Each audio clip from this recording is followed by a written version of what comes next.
आजकल के जो नए यूथ आ रहे हैं कि उन्हें सिविल इंजीनियरिंग से नफरत हो गई है कि इंजीनियरिंग सिविल इंजीनियरिंग लेके हम फंस गए हैं। अगर आप घर पे बैठे हुए हैं मतलब जरूर कोई रीजन है जिस वजह से आप घर पे बैठे हुए हैं। अगर आप खुद से आईने में देखकर अगर ये सवाल पूछोगे तो आपको जवाब मिल जाएगा। इसका प्राइवेट जॉब से गवर्नमेंट जॉब से बहुत बड़ा नहीं बन सकते, बहुत कुछ नहीं कर सकते। यार बिजनेस करेंगे, फैमिली को टाइम नहीं दे पाएंगे, ये नहीं हो पाएगा, ऐसी लाइफ जी के क्या करेंगे, एक लाइफ तो मिला है। आजकल के जो नए यूथ आ रहे हैं उनसे क्या देखा जा रहा है कि उन्हें सिविल इंजीनियरिंग से नफरत हो गई है। उन्हें सिविल इंजीनियरिंग बिल्कुल पसंद नहीं है। सबको बोलते रहते हैं कि आप सिविल इंजीनियरिंग मत कीजिए। तो देखिए, आपकी जो सोच है उसको कोई नहीं बदल सकता है। हो सकता है आपकी जहाँ जॉब लगी है वहाँ पे आपके साथ अच्छा व्यवहार नहीं किया जा रहा हो, वहाँ का लाइफस्टाइल अच्छा नहीं हो, इसलिए आप इस वजह से बोल रहे हैं कि सिविल इंजीनियरिंग अच्छा नहीं है। लेकिन आपने वो लाइफ ही नहीं देखी है जहाँ पे सिविल इंजीनियरिंग को व्हाइट कॉलर जॉब मिलता है, जहाँ पे आपके स्किल है वो थोड़े अच्छे होने चाहिए। आपको डिज़ाइन आना चाहिए, बिलिंग आना चाहिए, एस्टिमेशन आना चाहिए। अगर आप बड़ी बड़ी कंपनी, अच्छी कंपनी में जाओगे तो वहाँ का माहौल आप देखकर बोलोगे कि सिविल इंजीनियरिंग ही करनी है बॉस। तो ऐसा बिल्कुल भी नहीं है। ये धारणा बिल्कुल मत रखिए कि इंजीनियरिंग सिविल इंजीनियरिंग लेके हम फंस गए हैं, हमें ये कभी करना नहीं चाहिए था। तो आज का वीडियो उन्हीं लोगों के लिए है। थोड़ा मैं आप लोग को गाइड यहाँ पे करना चाहूँगा कि किस तरीके से आप तैयारी करें जिससे आपकी जो सिलेक्शन है ना वो हो सके। अगर आप घर पे बैठे हुए हैं मतलब जरूर कोई रीजन है जिस वजह से आप घर पे बैठे हुए हैं। ऐसा नहीं है कि आपको कोई कंपनी जानबूझ के जॉब नहीं दे रहा है। अगर आपके अंदर स्किल है तो क्यों खाली बैठे हुए हो। अगर आप खुद से आईने में देखकर अगर ये सवाल पूछोगे तो आपको जवाब मिल जाएगा इसका कि किस लिए आप खाली बैठे हुए हो। जरूर कुछ ना कुछ कारण वहां पे है। अब ये हो सकता है कि आपकी स्किल आपके साथ नहीं है, आपका स्किल उतना अच्छा नहीं है, या आपको सारे सब्जेक्ट में से थोड़े थोड़े सब चीज़ पता है, ये भी सही नहीं होता है। तो आज मैं आपको यही चीज़ गाइड करना चाहूँगा कि किस तरीके से आप थोड़ी सी तैयारी करेंगे तो आपका जॉब आसानी से लग सकता है। चलिए आज का वीडियो शुरू करते हैं। मैं हूँ सिविल इंजीनियर मुकेश और मैं आपका तहे दिल से स्वागत करता हूँ आपके अपने चैनल लर्निंग सिविल टेक्नोलॉजी में।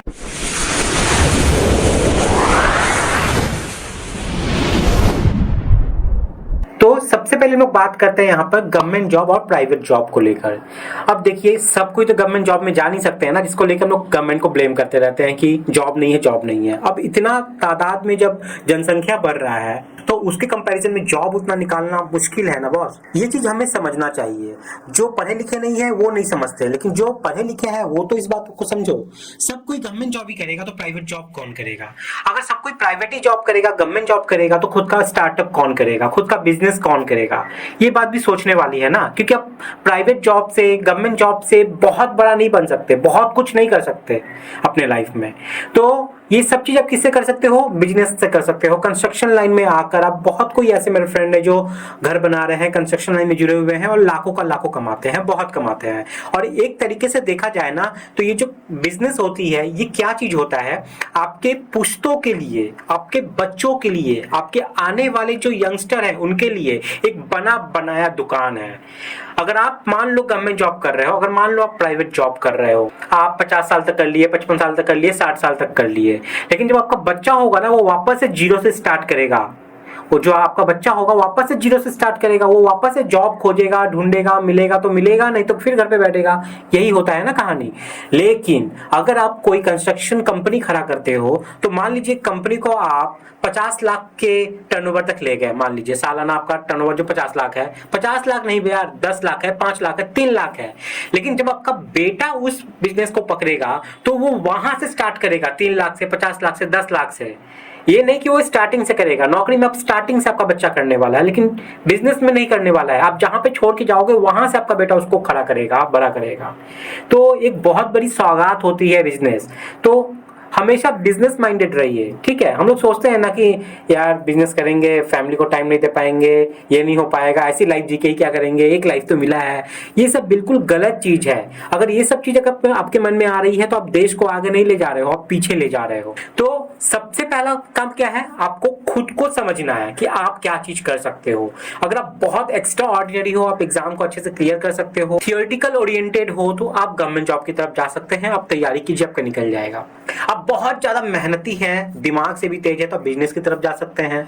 या आप सोचते हैं कि बहुत कंफर्टेबल जोन में रहना चाहते हैं, तो आपके लिए तब जॉब है, तब आप जॉब की तरफ जा सकते हैं। तो मैं मान लेता हूं कि आप एक ऐसे इंजीनियर हो जिसको अभी तक जॉब नहीं मिली है, तो आपको किन किन चीजों पर फोकस करना है। ठीक है, मैं अभी गवर्नमेंट जॉब की यहाँ पे बात नहीं करने वाला हूँ, बिजनेस की भी बात नहीं करने वाला हूँ, मैं बात करने वाला हूँ प्राइवेट जॉब के लिए। तो सबसे पहला चीज जो आपको ध्यान रखना है, सबसे पहला चीज जो आपको ध्यान रखना है, आपको 2 सॉफ्टवेयर जो बेसिक है वो आपको आने ही चाहिए। वो हर एक को आते हैं, लेकिन आपका कमांड उसमें अच्छा होना चाहिए। क्या चीज है? सबसे पहला है आपका एक्सेल, एमएस एक्सेल में आपका कमांड अच्छा होना चाहिए। उसके बाद नेक्स्ट है आपका यहाँ पर ऑटो कैड।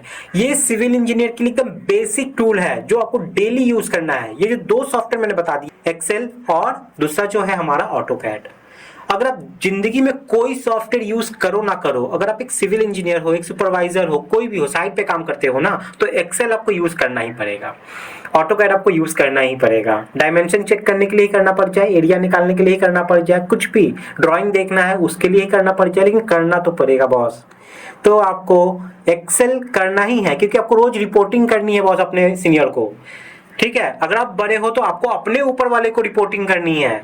अगर आप सबसे बड़े हो तो आपको सिस्टम में फीड करना होगा, डीपीआर बनाना पड़ेगा, बहुत सारे रिपोर्ट होते हैं, वो सब आपको एक्सेल में ही बनाना पड़ेगा। वो आप मैनुअली नहीं करोगे, पहले होता था, अब नहीं, क्योंकि अब वक्त बहुत तेजी से बढ़ रहा है, लाइफ बहुत तेजी से बढ़ रही है, मिनटों मिनटों की जो वैल्यू है वो बहुत ज्यादा बढ़ गई है। सब चीज अब सिस्टम में होता है ताकि जल्द से जल्द हमें आउटपुट मिल सके, रिजल्ट मिल सके और कम समय में ज्यादा काम हो सके। तो एक्सेल आपको आना चाहिए और ऑटोकैड आपको आना ही चाहिए। आंख बंद कर लीजिए, आज से सीख लीजिए, डेप्थ में सीखिए, हर चीज सीखिए। ये 2 चीज अगर आपको आते हैं तो सबसे पहला रास्ता जो आपके पास खुल जाता है आसान तरीके से, वो है आपका साइट इंजीनियर का। यहाँ पे मैं किसी भी कोर्स का कोई प्रमोशन नहीं करूंगा, ये वीडियो कोई प्रमोशन वाला नहीं है। मैं पर्सनल जो फील करता हूँ ना, वो चीज मैं आप लोग से अपना शेयर कर रहा हूँ आज के एक्सपीरियंस में। ठीक है, अगर आप लोग भी चाहते हो, कोई आप टाइटल बता सकते हो इस वीडियो के डिस्क्रिप्शन में, जिसको लेके हम लोग डिस्कस कर सकते हैं। मैं अपना पर्सनल एक्सपीरियंस आप लोग से बता सकता हूं उसके ऊपर, जैसे साइट जॉब हो गया, साइट पर हम लोग तैयारी कैसे करें, साइट पे फर्स्ट डे जाना है तो क्या करना है, इस तरीके का। अगर आप चाहते हो कि हम लोग वार्तालाप करें, बात करें सिविल इंजीनियरिंग टॉपिक के ऊपर, सिविल इंजीनियरिंग टॉक को लेकर, तो आप कमेंट सेक्शन में बताइए, उस पर मैं वीक में एक सेशन तो ले ही सकता हूँ, अपना एक्सपीरियंस आप लोग से शेयर कर सकता हूँ। ठीक है, तो हम कहाँ थे? हम थे, अगर आप सॉफ्टवेयर सीख जाते हो 2 बेसिक, ठीक है, उसके बाद आप साइट इंजीनियरिंग जॉब के लिए इजीली अप्लाई कर सकते हो। आपका बेसिक नॉलेज होना चाहिए, यहाँ पे बहुत ज्यादा आपसे नहीं मांगेगा, क्योंकि यहाँ पे आपको साइट पे काम करवाते करवाते आपको आ जाएगा सब चीज, क्योंकि यहाँ पे बेसिकली आंखों से देखना है, उसी चीज को करवाना है। और बेसिक आपको ड्रॉइंग रीडिंग तो आना ही चाहिए, वो भी आपको साइट पे सिखा दिया जाता है। ठीक है, वो करते करते करते करते प्रैक्टिस करते करते वो आपको आ जाएगा, क्योंकि साइट पे जो स्ट्रक्चरल कंसल्टेंट होते हैं, जो आर्किटेक्ट होते हैं, दुनिया में बहुत सारे आर्किटेक्ट हैं, बहुत सारे स्ट्रक्चरल कंसल्टेंट हैं, सबका अपना अपना ड्राइंग बनाने का तरीका है। कोई हल्का डिफिकल्ट होता है, कोई आसान वे में बनाता है, तो इससे बात नहीं है, वो साइट पे काम करवाते करवाते आपके नॉलेज में आ जाएगा, आप समझने लगोगे चीजों को। तो साइट इंजीनियरिंग का एक अच्छा फंडा है, इसके लिए आपको प्रैक्टिकल नॉलेज होना जरूरी है। जब इंटरव्यू में जाओगे तो कुछ कुछ प्रैक्टिकल चीज आपसे पूछेंगे, बेसिक चीजें पूछेंगे, तो उसके लिए आप मेरा प्लेलिस्ट देख सकते हैं, मेरा वीडियो देख सकते हैं, उससे आपका क्लियर हो जाएगा। इंटरव्यू के लिए मैंने हजारों क्वेश्चंस के स्टॉक आप लोग के लिए बना के रखे हैं। आप प्लेलिस्ट में जाइए, मतलब मेरे चैनल पे जाइए, लर्निंग सिविल टेक्नोलॉजी, वहां पे प्लेलिस्ट में जाइए, इंटरव्यू वाला प्लेलिस्ट आप देख लीजिए। आपका इंटरव्यू क्लियर ना हो जाए तो आप बताना। तो साइट इंजीनियरिंग का जॉब यहाँ पे हो गया। उसके बाद हम लोग थोड़ा सा ऊपर बढ़े, तो आप एस्टिमेटर बन सकते हो, क्वांटिटी सर्वे क्यूएस का काम कर सकते हो। इसमें आपको एस्टिमेशन का बहुत अच्छा नॉलेज होना चाहिए, कैलकुलेशन का बहुत अच्छा नॉलेज आपका होना चाहिए, कौन सी चीजें कितनी लगनी है इसका नॉलेज बहुत होना चाहिए। और ये आप कब निकाल सकते हो? जब आप सबसे अच्छा ड्राइंग रीड कर सकते हो। अगर आप ड्राइंग की रीडिंग बहुत अच्छे से कर सकते हो, आपको ड्राइंग देखते ही समझ में आ रहा है कि हाँ कौन सी चीज क्या है, समझ में आ रहा है सब, तब जाके ही आप सारा कैलकुलेशन वहां पे कर सकते हो। तो ड्राइंग रीडिंग का नॉलेज तो आपके पास बॉस होना ही चाहिए। अगर ड्राइंग रीडिंग का नॉलेज आपके पास अच्छा है, आपको ऑटोकैड आता है, तो आप एस्टिमेशन आराम से कर सकते हैं, कोई दिक्कत कोई परेशानी नहीं होगी। हाँ, इसके लिए आपको कुछ और यहाँ पे टूल्स हेल्प करेंगे। वो टूल्स क्या है? यहाँ पे आपको आईएस कोड, आईएस कोड एक ऐसा टूल है, एक ऐसा बुक है जो आपको बहुत ज्यादा मदद करता है आगे बढ़ने में। इसके बिना आप कुछ कर ही नहीं पाओगे। आईएस कोड का नॉलेज आपके पास होना ही चाहिए। जो भी इंपॉर्टेंट आईएस कोड है उन सबको रट जाइए, क्योंकि इसमें रटना ही तो है, कौन सा इसमें अपने अलग से दिमाग लगाना है।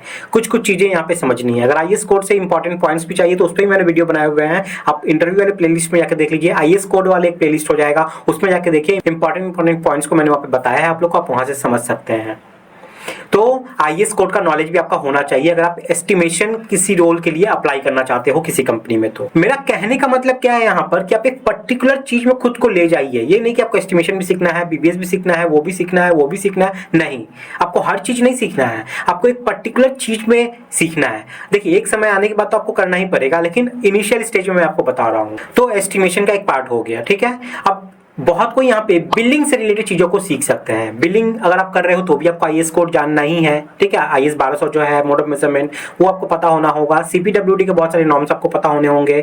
तो आईएएस कोड का नॉलेज बहुत ज्यादा मायने रखता है आपके लिए। आप किसी भी फील्ड में चले जाओ, आईएएस कोड से तो पॉइंट वहां पे रहेंगे ही। तो आईएएस कोड कॉमन है जो आपको पता होना ही होगा। जैसे एक्सेल कॉमन था, आपका ऑटोकैड कॉमन है, आईएएस कोड भी कॉमन है, वो आपको पता होना ही चाहिए, ठीक है। तो आप बिलिंग जॉब के लिए अप्लाई कर सकते हो। सिर्फ बिलिंग से रिलेटेड ओरिएंटेड चीजों को सीखो, ड्राइंग रीडिंग करना सीखो, कैसे आप एरिया मेजरमेंट करेंगे, कैसे आप वहां से रेट को देखेंगे, डीएसआर है, डेली शेड्यूल रेट, वहां से हम लोग रेट को कैसे लेते हैं, ये सब बिलिंग में आ जाती है। आपको ये सब चीजें सीखना है। तो किसी एक चीज में डिटेल में जाइए। जब भी इंटरव्यू में जाइएगा वो पूछेगा कि आप क्या करवाए हैं या किस चीज में आपका नॉलेज है, तो एक पर्टिकुलर चीज बोलिए, आप वहीं से आपसे वो सवाल पूछेंगे। बिलिंग के बाद आपका यहाँ पे आता है प्लानिंग का पार्ट, ठीक है। प्लानिंग बहुत ज्यादा मायने रखता है। हम लोग सोचते हैं कि प्लानिंग क्या है, बोल देंगे चल जाओ वो कर लेना, वो कर लेना, वो कर लेना, नहीं।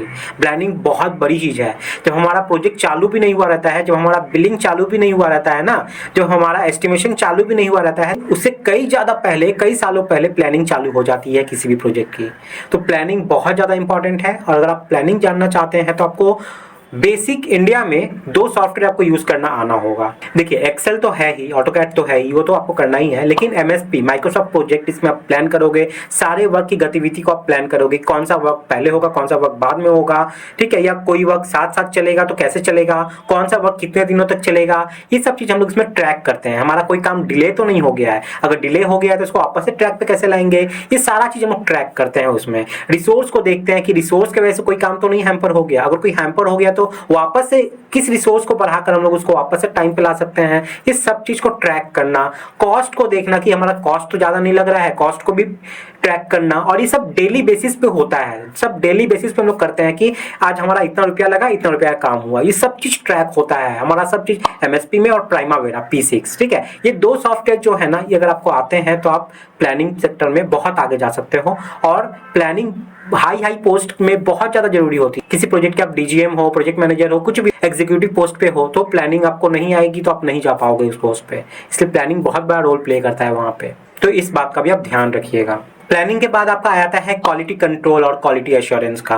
अगर आपको लैब वैब ये सब काम पसंद है, लैब में जो एक्सपेरिमेंट वगैरह होते हैं वो सब चीज़ें पसंद है, साइट पे जो सामान आती है, जो मटेरियल डिलीवर हो रहा है, उसके सारे स्पेसिफिकेशन को चेक करना पसंद है, तो आप क्वालिटी कंट्रोल क्वालिटी एश्योरेंस वाले जॉब रोल है इसको आप सिलेक्ट कर सकते हो और इसके ओरिएंटेड ही आप खुद को तैयारी कर सकते हो। ये भी एक बहुत अच्छा जॉब प्रोफाइल है, लेकिन इसमें थोड़ी मेहनत आपकी ज़्यादा होती है, आप साइट पे आपको रहना पड़ता है। उसके बाद आप ऑपरेशन लीड में भी जा सकते हो, जहाँ पे आपको डेली प्रोग्रेस रिपोर्ट, MIS वगैरह हो गया, कोई काम रुक गया तो क्यों रुक गया, ये सब को चालू करवाना, सारे क्लाइंट्स को हैंडल करना, ये सब चीज इसमें आता है। ये सभी जॉब में ही रहती है जनरली देखा जाए तो आप लोग एस्टिमेशन हो गया, QS RA का पार्ट हो गया, बिलिंग का पार्ट हो गया, ऑपरेशन लीड हो गया।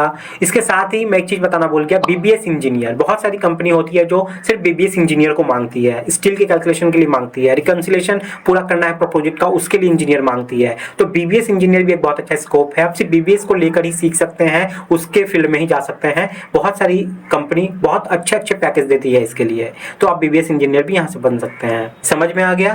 तो ये सब कुछ चीजें थी जिस फील्ड में आप अपने आप को तैयारी करके इंटरव्यू के लिए अगर आप जाते हो तो आपको बहुत ज्यादा बेनिफिट मिलेगा। आप जिस चीज से तैयारी करते हो वही चीज को वहां पर रिफ्लेक्ट कीजिए, ताकि इंटरव्यूअर बाउंड हो जाए वहीं से पूछने को।